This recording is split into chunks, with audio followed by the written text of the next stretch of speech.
안녕하세요, 드리머 여러분. 이번에 같이 이야기 나눌 책은요, 양 기자님의 모순이라는 장편 책입니다. 그래서 25년 전, 1998년도에 지어진 작품이니까 25년 전 작품인데도 감각적이고 현대적인 느낌마저 드는 이유가 굉장한 스테디셀러로 사랑받아온 이유가 아닐까 싶은 그런 책이었어요. 삶 속에 스며든 이야기가 너무도 명료해서 가슴이 먹먹하기도 할 정도의 그 소설이었습니다. 안진진이라는 25살의 여자를 둘러싼 그 가정사 이야기, 큰 카테고리로 보면은 그게 이제 큰 이야기이긴 한데, 그런 환경에서 보고 느끼고 자란, 그리고 그런 삶이 앞으로의 삶이 자신의 삶에 어떻게 적용되는지 정말 좀 나침반처럼 길을 안내하고 있어요. 또 그것 또한 선택의 문제이긴 하지만 다른 환경과 경험을 갖지 않는 이상은 거의 그렇게 수순을 따르지 않을까라는 안타까움 플러스 그게 또 모순적이지만 인생이 아닐까라는 또 생각이 들었습니다.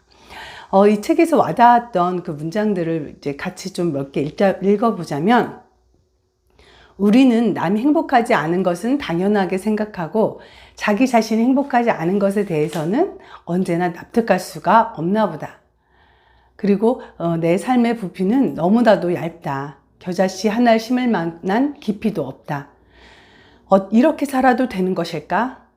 그러니까 자기 삶에 대해서 이렇게 생각하는 부분, 그리고 삶에서 발생하는 에피소드들에 대해서 사람들은 씹을 줄만 알았지 즐길 줄은 모른다는 것.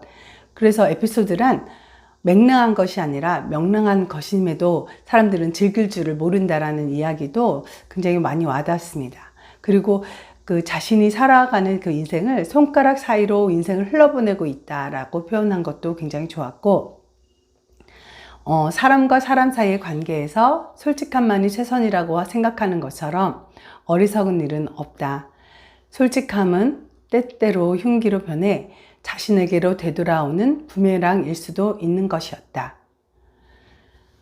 모든 사건은 언제나 돌발적으로 일어난다. 현실로 드러날 줄은 알았지만 오늘이나 내일 일어난다고는 믿지 않는다. 삶의 어떤 교훈도 내 속에서 체험된 후가 아니면 절대로 마음으로 들을 수가 없다. 뜨거운 줄 알면서도 뜨거운 불 앞으로 다가가는 이 모순 때문에 내 삶은 발전할 것이다. 나는 이렇게 믿는다. 우이독경. 사람들은 모두 소의 귀를 가졌다. 이렇게 표현되는 그런 것에서 인생은 탐구하면서 살아가는 것이 아니라 살면서 탐구하는 것이다.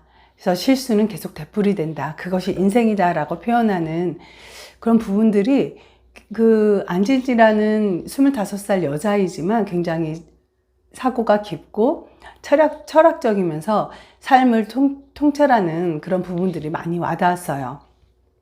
그리고 이제 그 스포일러이기 때문에 뭐 그 내용을 다 이야기 드릴 수는 없지만,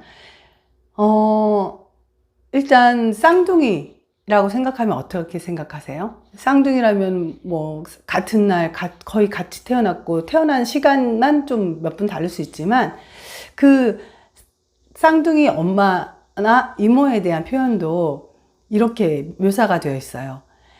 가난한 세월은 이모보다 겨우 10분 먼저 나온 어머니를 이제 이모보다 좋기 10년은 먼저 태어난 언니로 만들어 놓았다.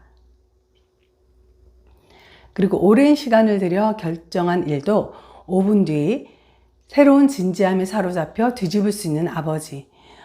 아버지에 대해서는 그 본인의 이름이 원래 그냥 외자진이었는데 진진이라고 바꾼 그 결정적인 이야기를 하면서 이제 이 이야기가 나오거든요. 그래서 이런 한 문장을 보더라도 이 인물이 어떤 인물인지 좀 짐작할 수 있는 묘사들을 잘 해놨습니다. 그리고 심심하지 않은 사람은 심심한 이모부 뿐이었다. 머릿속에 계산기를 넣고 다니는 남자, 사랑도 공부하듯이 하는 사람, 그리고 순식간에 행복을 불행으로 바꾸는 사람, 양말 빨아주는 남자 등등. 안진진이 두 남자를 알게 되면서 그 두 남자에 대해서 묘사하는 장면도 굉장히 성격이 딱 도드라지죠.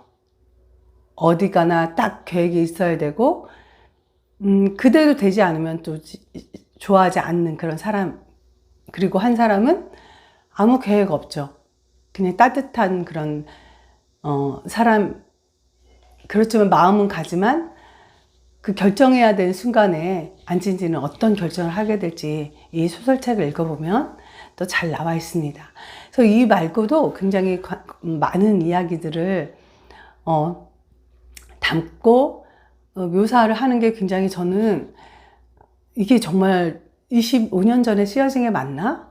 최근에 쓰여진, 아니 지금 저보고 쓰라고 해도 이렇게는 감각적으로 못 쓰겠다. 정말 부럽다라는 생각을 했습니다. 이 작가는 허구의 이야기를 통해서 한 번뿐인 삶을 반성하고 사색하는 장르를 소설이라고 말하고, 그 이야기가 있고 감동이 있고 그것을 읽어주는 독자를 통해서 비로소 소설이 완성된다고, 그 순간 교감을 소망한다고 말을 하는데요. 이건 저도 굉장히 공감하는 부분이어서 한번 이제 그 작가의 말을 읽어보았습니다.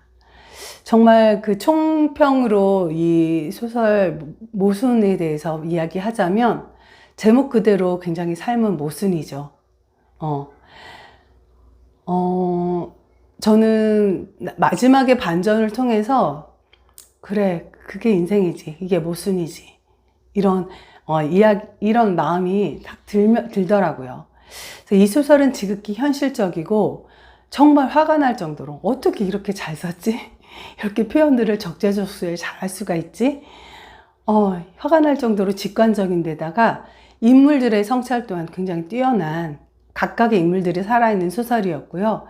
가족과 인간관계에서 빚어지는 감정이나 생각들을 정확하게 드러내며 공감을 불러일으킵니다. 또 그 전달을 주도하는 안진진이라는 그 인물이 굉장히 그 자신을 꿰뚫고 있는 한 철학자 같았고, 인생의 모순을, 그 안진진이 말하는 인생의 모순을 인정하고 공감할 수밖에 없게 만드는 그런 소설이었습니다. 제일 좋았던 거는 이런 주제나 이런 상황을 전달하는 문장이나 그런 담백함이 굉장히 이 소설에서 담고 싶은 부분이었어요. 그래서 이 소설을 읽고 정말 소설을 쓴다면 이런 소설을 쓰고 싶다라는 좀 생각이 들 정도였거든요. 그래서 여러분들도 한번 기회가 되신다면 양 기자의 모순을 읽어보시기 바라고요. 왜냐하면 25살의 안진진이 자기의 그 가정을 이야기하면서 자기 성장해가는 모습을 그리는 게 반대로 이 소설 속이 아니고 실제 내가 25살 때, 아니면 내가 중요한 어떤 결정을 내려야 했을 때 과연 안진진만큼 이렇게 진지하게 고민을 하면서 선택했을까? 모순이란 걸 알지만 이것저것 다 생각해 가면서 가장 나한테 올바른 길을 선택할 수 있는 그런 선택을 할 수 있었을까라는 의문이 또 들었어요. 그래서 하여튼 좀 읽어보실 수 있는 분들은 꼭 읽어보시고, 또 다음에 저는 또 좋은 책으로 인사드리겠습니다. 감사합니다.